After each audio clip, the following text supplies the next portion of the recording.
To look at circular motion, we're going to start off with linear speed, which of course is defined as the distance travelled divided by the time taken.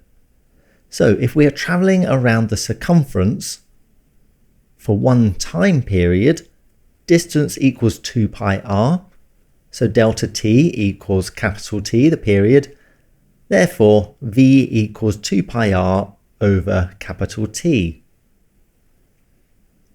Now if we think about angular speed, which has got the symbol omega, is equal to the change in angle divided by the change in time. So angular speed omega equals delta theta over delta t. Travelling in a circle, so for one time period, the angle is equal to 2 pi radians. Delta t equals capital T, the period. Therefore, omega equals 2 pi over t.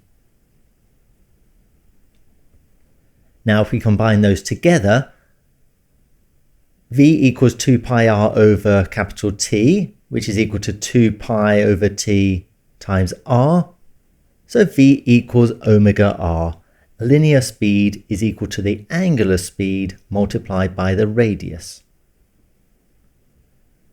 Angular velocity is the vector version, which states if the motion is clockwise or anti-clockwise.